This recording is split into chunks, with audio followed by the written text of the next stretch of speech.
கர்த்தருடைய வார்த்தையை தியானிக்கலாம். இன்னைக்கு தலைப்ப பார்த்திருப்பீங்க, இயேசுவும் நானும்.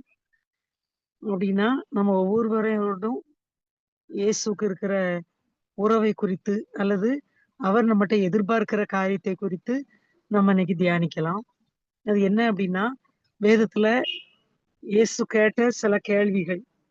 அந்த கேள்விகள குறித்து அந்த கேள்விக்கு நம்மட்ட என்ன பதில் இருக்கு? நம்ம எப்படி இருக்கோம்? அந்த கேள்விக்கு பதில் சொல்ல தயாரா இருக்கோமா? என்ன பதில் சொல்லுவோம்? அப்படின்னு சொல்லி நம்ம தியானிப்போம். அப்படி அந்த கேள்வி அவர் கேட்ட கேள்விகளுக்கு நம்ம பதிலை ம் தியானிப்பது அல்லது பதிலை நம்ம யோசிப்பதன் மூலமா, நம்மை குறித்து யோசிப்பதன் மூலமா அவரும் நாமும் என்ன நிலைமையில இருக்கோம்? ஒன்றா இருக்கோமா? விலகி இருக்கோமா? அப்படின்றத நம்ம நிதானிக்க முடியும். அதான் இன்னையோட செய்தி. இயேசுவும் நானும்னா, அவரோடு நமக்கு இருக்கிற உறவை நம்ம நிதானிக்கும்படியாய், அவர் கேட்ட கேள்விகளை குறித்து நம்ம இன்னைக்கு தியானிக்கலாம். நமக்கு நெறைய கேள்விகள் இருக்கும் ஆண்டவர்ட்ட. எனக்கு மட்டும் ஏன்ப்பா அப்படி நடக்கு? என் ஜெபத்துக்கு இந்த ஜெபத்துக்கு ஏன்ப்பா பதில் தெர்ல? நான் இப்படி கேட்டதுக்கு ஏன் செய்யல? அப்படின்ற மாரி எத்தனையோ கேள்விகள் நம்மட்ட இருக்கலாம். ஆனா அதெல்லாம் ஒதுக்கி வச்சுட்டு, அதெல்லாம் ஆண்டவர் சித்தமான நேரத்துல செய்வார். அவர் சித்தப்படி. ஒதுக்கி வச்சுட்டு, அவர் கேள்விகளுக்கு நம்ம பதில் சொல்ல அல்லது அ அந்த கேள்விகளுக்கு பதில் சொல்லும்படியா நம்ம ஆயத்தமாக ஆரம்பிக்கும்போது, தானா நம்முடைய ஜெபத்துக்கு அவர் பதில் தருவார். அத குறித்து நம்ம இன்னைக்கு தியானிக்கலாம். முதலாவது மத்தேயு 16வது அதிகாரம் 15வது வசனம். அதுல சொல்லப்பட்டிருக்கு, "நீங்கள் என்னை யார் என்று சொல்லுகிறீர்கள்?"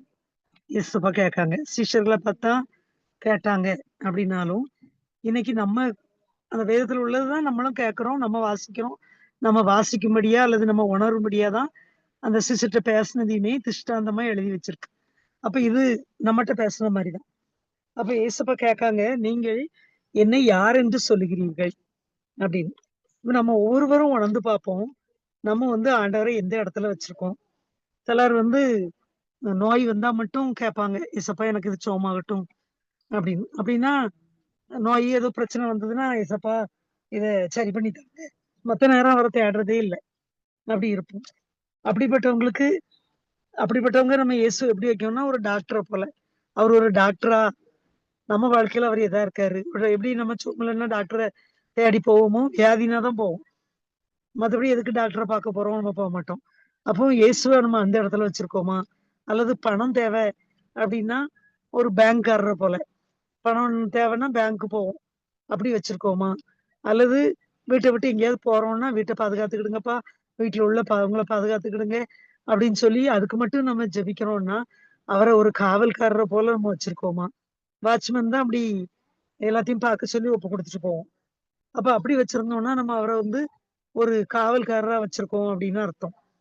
அப்ப நம்ம ஆண்டவர எப்படி வச்சிருக்கோம் நம்ம வாழ்க்கையில?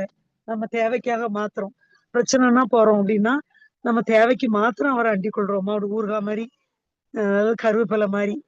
அது வாசனைக்காக போடுவோம். ஆனா சாப்பிடும்போது எடுத்து வெளிய வச்சுருவோம்.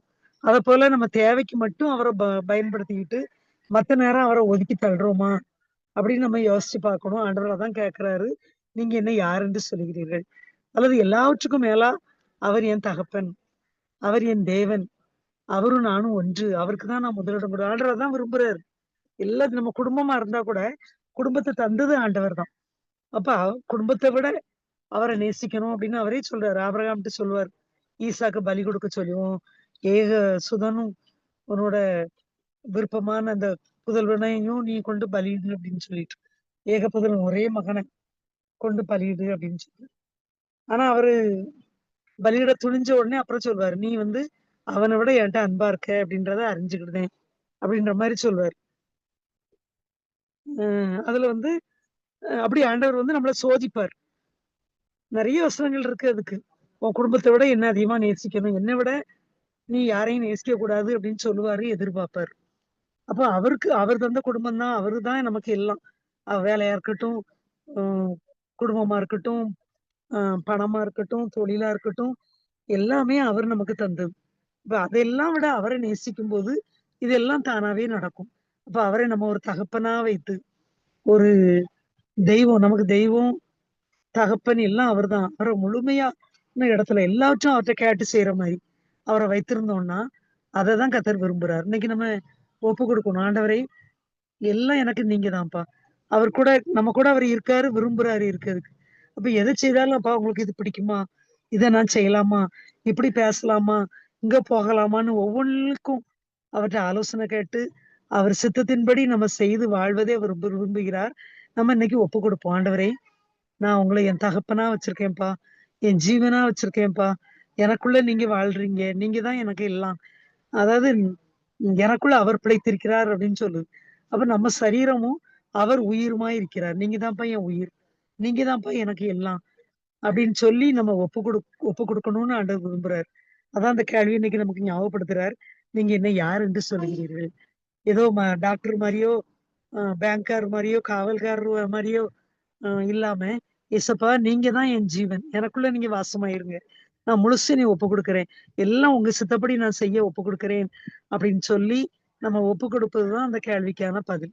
இன்னைக்கு நம்ம இதுல கலந்து கொண்டவங்க, நம்ம தியானிச்சு ஒப்பு குடுப்போம். ஆண்டவரே நீங்க தான் எனக்கு எல்லாம் அப்படின்னு சொல்லி.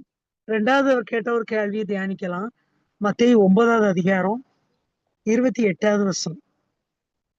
அதுல என்ன சொல்லியிருக்குன்னா, "இதை செய்ய வல்லமை உண்டென்று விசுவாசிக்கிறாயா?"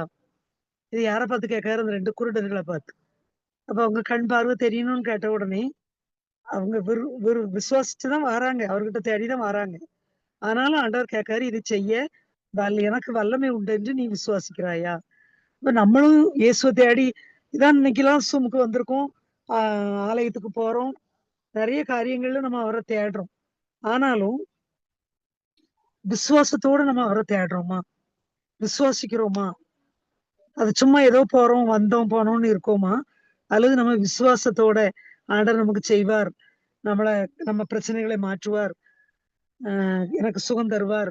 அல்லது என்னோட போராட்டங்கள மாற்றுவார். என்னை பார்த்துக்கொள்வார்.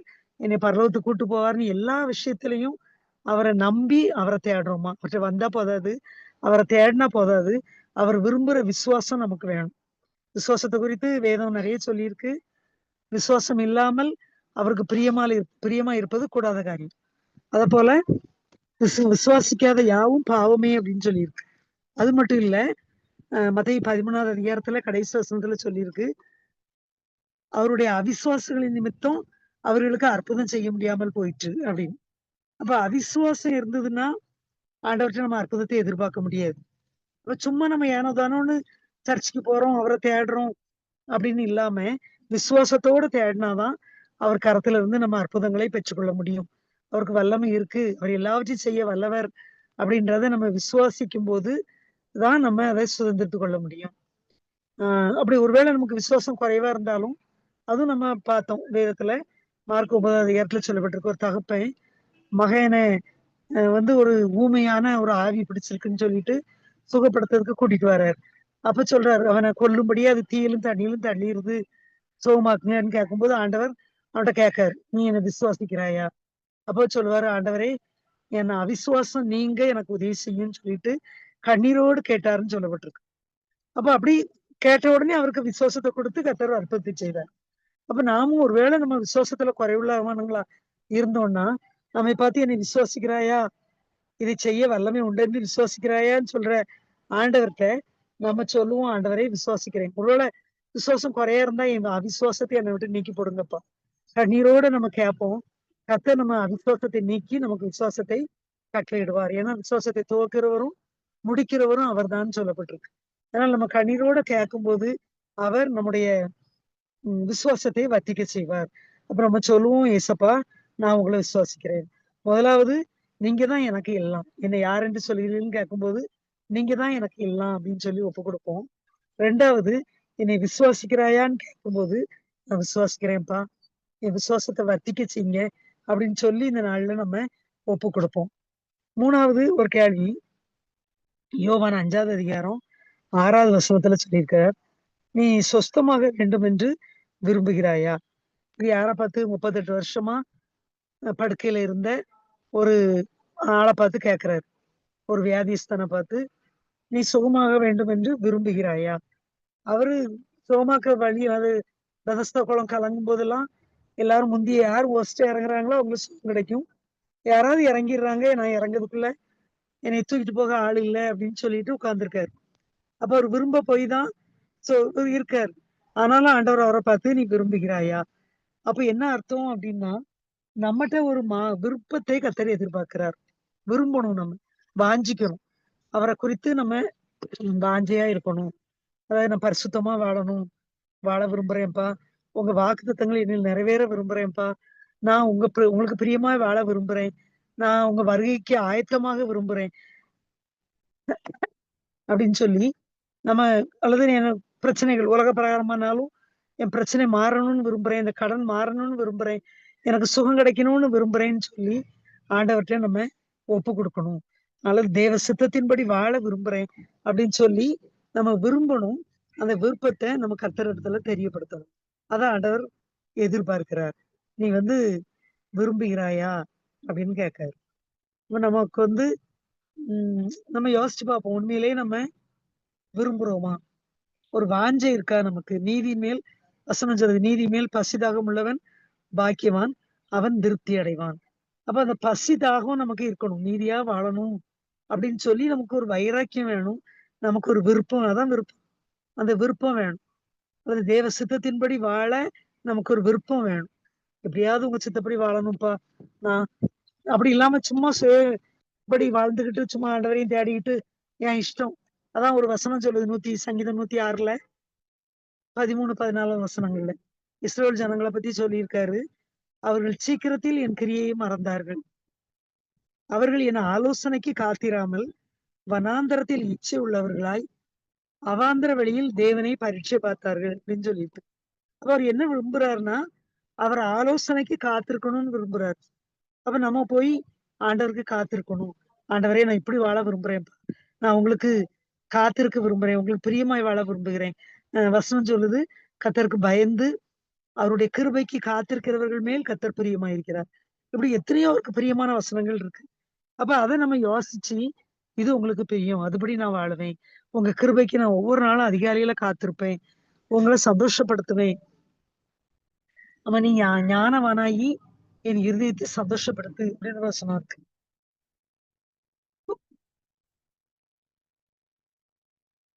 சாரி. நீதிமொழிகள்ல ஒரு வசனம் இருக்கு. அப்ப அப்படி ஒரு ஞானத்த தாங்கப்பா எனக்கு. உங்க இதயத்த நான் சந்தோஷப்படுத்தணும். அப்படின்னு சொல்லி நம்ம விரும்பணும். காரியங்கள் காரியங்கள நாம் விரும்பணும். நம்ம அப்படி வாழணும். அப்படி கர்த்தரை பிரியப்படுத்துகிறவர்களாய் நம்ம வாழணும். அப்படின்னு சொல்லி நம்ம விரும்பணும். அது மேல வாஞ்சையா இருக்கணும். அது மேல பசிதாகம் உள்ளவர்களா இருக்கணும்.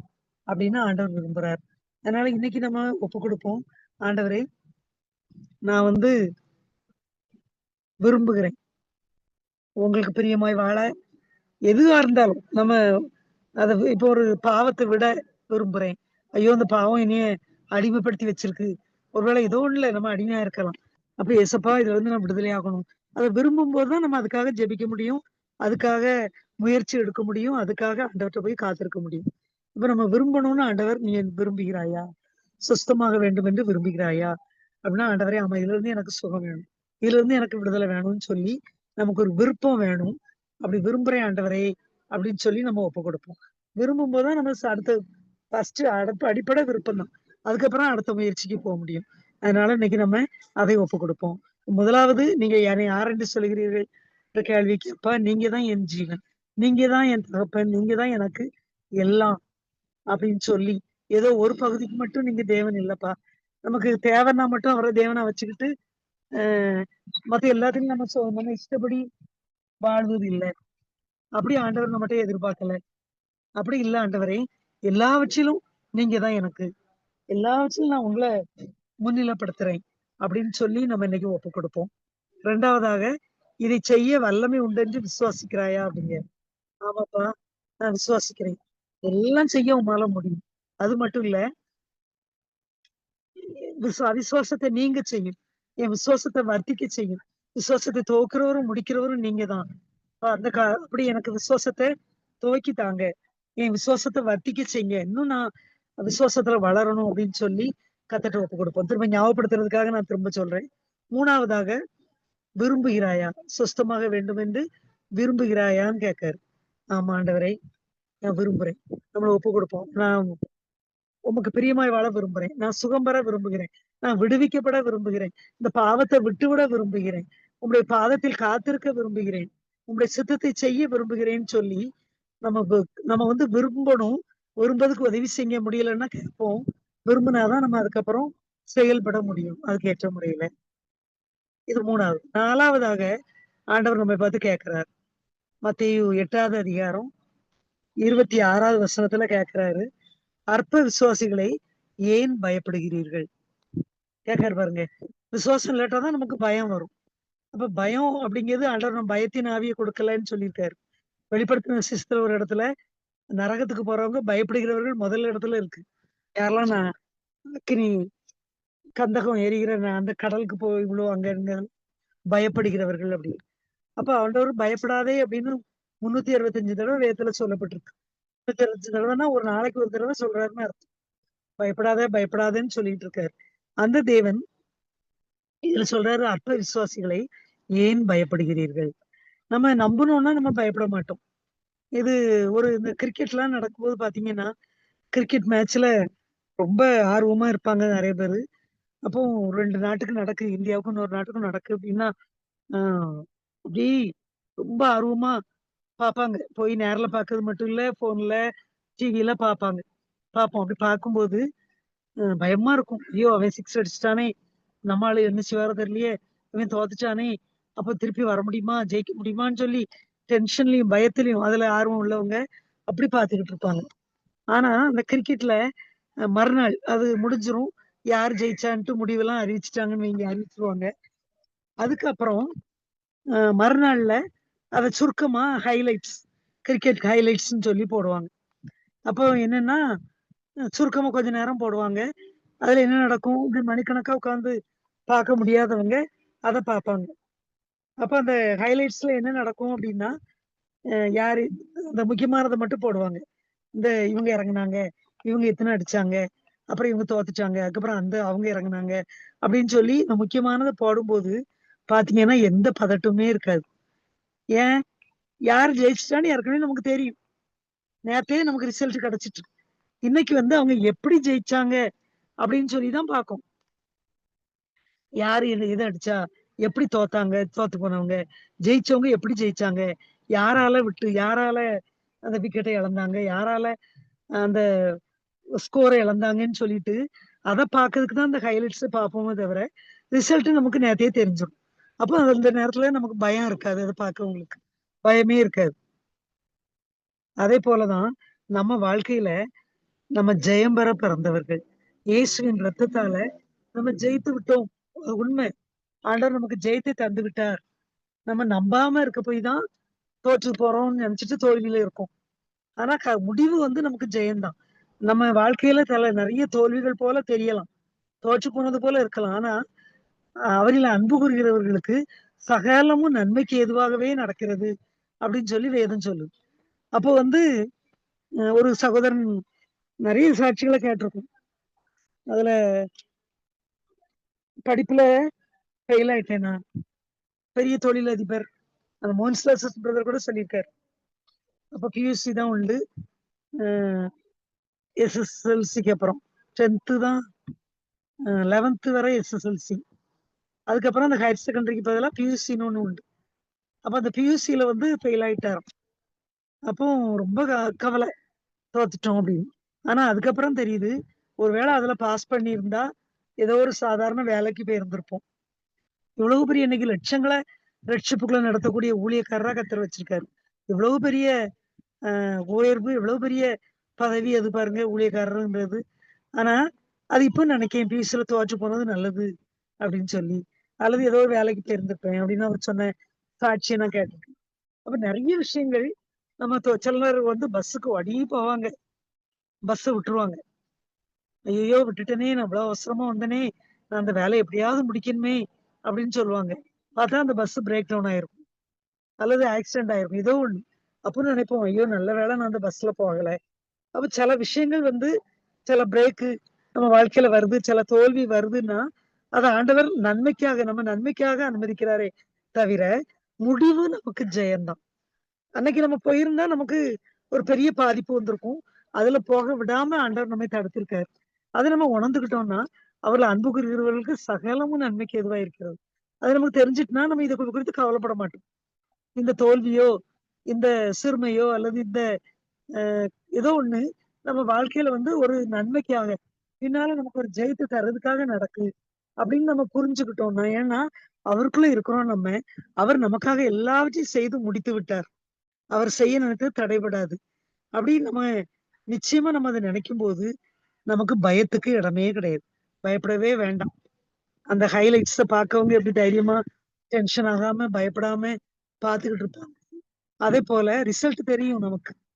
அத நம்ம மறந்துறக்கூடாது. ஆண்டவருக்குள்ள நம்ம இருக்கோம். அவர் எத செய்தாலும் நமக்கு நன்மையா செய்வார். நம்ம முடிவு ஜெயம் தான் அப்படின்னு சொல்லிட்டு, இந்த தைரியமா இருக்கும்போது இந்த பயம் நமக்கு வரவே செய்யாது. அவரு தைரியத்தை தருகிறவர். அந்த பயம் நமக்கு தேவையில்ல. அதனால தான் நம்ம கேட்காரு, "ஏன் பயப்படுகிறீர்கள்? அற்ப விசுவாசிகளே ஏன் பயப்படுகிறீர்கள்?" இப்ப சொல்லுவோம், "ஆண்டவரே, நான் பயப்பட மாட்டேன்ப்பா. நீங்க இருக்கும்போது எனக்கு பயம் தேவையில்லப்பா. நீங்க என் பயத்தின் ஆவிய குடுக்கல. நான் பயப்பட வேண்டிய அவசியமே இல்ல. எல்லாவற்றையும் நீங்க பார்த்துக்கிடுவீங்க. அவர் எனக்காக யாவையும் செய்து முடிப்பார்." அப்படின்னு வேத வசனம் சொல்லுது. அதனால எல்லாவற்றையும் எனக்கு செய்து முடிப்பீங்க. நான் உங்கள முன்னிறுத்தினா போதும். உங்கள நான் பின்தொடர்ந்தா போதும். வாழ்க்கையில எல்லாமே நடக்கும் அப்படின்னு சொல்லி நம்ம ஒப்பு கொடுக்கும்போது, நம்ம எந்த காரியத்துக்கும் அது வந்து எவ்வளவு பெரிய காரியமா இருந்தாலும், கோலியத்த பார்த்து இஸ்ரவேல் படைகள் எல்லாம் நடுங்கிட்டு இருந்தது. ஆனா தாவீது, "நான் நிந்திக்கிற இஸ்ரவேலின் தேவனாகிய க கர்த்தருடைய நாமத்தில் வருகிறேன்." அப்படின்னு சொல்லிட்டு போறான் பாருங்க. அவ்வளவு பெரிய கோலியாத்த அவ்வளவு சின்ன தாவீது. எந்த போர் பயிற்சியும் இல்லாத ஒரு தாவீது தோற்கடித்தான் பாருங்க. வீழ்த்தினான். அதேபோல அவர நம்ம முன்னிறுத்தும்போது, அந்த பிரச்சனை எவ்வளவு பெரிய பிரச்சனையா இருந்தாலும், நம்ம பயப்பட வேண்டியதே இல்ல. தாவீது ஏன் பயப்படலன்னா, அவனுக்கு தெரியும் ஆண்டவர் நமக்கு நம்ம கூட இருக்கிறாரு. அவருடைய நாமத்தை இவன் தூஷிக்கான். நிச்சயமா அவர் ஜெயத்தை தருவார்ன்னு அவன் நம்புனனால தான் அவனுக்கு பயம் இல்லாம போச்சு. ஆனா அவ்வளவு பெரிய போர் பயிற்சி பெற்று எத்தனையோ போர் புரிந்த அந்த போர் வீரர்களுக்கு அந்த தைரியம் இல்ல. பயந்தாங்க. ஏன்னா, ஆண்டவர் மேல நம்பிக்கை இல்ல. ஆண்டவர் நமக்காக எல்லாம் செய்வார். அவரு ஜெயம் தருகிற தேவன்ற நம்பிக்கை இல்லாதனால பயம் வந்தது. அப்ப நாமும் இப்போ பயப்பட வேண்டிய அவசியம் இல்ல. நம்ம வாழ்க்கை கர்த்தருடைய கையில இருக்கிறது. ஒருவேளை யாராவது இதுக்காவது பயத்துல இருந்துகிட்டு இருந்தீங்கன்னா, தயவு செய்து ஆண்டவர் மேல பாரத்த வச்சிருங்க. அவர் பார்த்துக் கொள்வார். அது நன்மையோ, தீமையோ இப்போதைக்கு அது முடிவு நன்மையா தான் இருக்கும். அது நன்மைக்கு ஏதுவாய் நடக்கும். நன்மைன்றது வேற, நன்மைக்கு ஏதுவானது வேற. பின்னால நன்மை வருவதற்கு இப்போ தற்காலத்தில் அது வந்து துன்பம் போல தெரியும். துக்கமா இருக்கும். ஆனா, அதன் முடிவு சம்பூரணமா இருக்கும். அதன் முடிவு நன்மையா இருக்கும். அதான் நன்மைக்கு ஏதுவாக நடத்துறார். அதனால நம்ம இன்னைக்கு ஒப்புக் குடுப்போம். "ஏசப்பா, நான் பயப்பட மாட்டேன். நான் பயப்பட வேண்டிய அவசியமே இல்ல. சர்வ வல்லவர் நீங்க என் கூட இருக்கீங்க. நான் பயப்பட மாட்டேன்." ஆண்டவர் நம்மள பார்த்து கேட்கிற கேள்விக்கு, "ஏன் பயப்படுகிறீர்கள்?" கேட்கும்போது, "இன்னும் நான் பயப்பட மாட்டேன்ப்பா. எனக்கு தைரியத்த தாங்க." அப்படின்னு சொல்லி நம்மை ஒப்புக் கொடுப்போம். இன்னும் இன்னும் ஒரே ஒரு கேள்வி, ஆண்டவர் கேட்ட கேள்விய தியானிப்போம். இன்னும் நெறைய இருக்கு. அத நம்ம இன்னொரு அடுத்த வாரத்துல தியானிக்கலாம். மீதி உள்ளத. இன்னைக்கு இந்த ஒரு கேள்வி. மத்தேயு 14வது அதிகாரம் 31வது வசனத்துல சொல்லப்பட்டிருக்கு. "அற்ப விசுவாசியே, ஏன் சந்தேகப்பட்டாய்?" இதுவும் அப்படிதான். அந்த சந்தேகம்ன்றதும் விசுவாசத்துக்கு எதிரானது சந்தேகப்படுறது. ஆண்டவர் சொல்லியிருக்காரு, இங்க உங்க ஜெபத்துல நீ சந்தேகப்படாமல் ஜெபத்தில் எவைகளை கேட்பீர்களோ, அவைகளை பெற்றுக்கொள்வீர்கள். அப்ப சந்தேகம் ஏன் வருது நமக்கு? விசுவாசம் இல்லாட்டா சந்தேகம் வரும். ஆண்டவர் எவ்வளவு பெரிய தேவன். சில நேரங்கள்ல அவ்வளவு பெரிய அற்புதங்கள செய்திருப்பாரு நமக்கு. ஆனா நம்ம மறந்து போயிருவோம். அதான் அந்த வசனத்துல போட்டிருக்கு. அவருடைய கிரியைகளை இஸ்ரவேல் ஜனங்கள குறித்து. சங்கீதம் 106ல.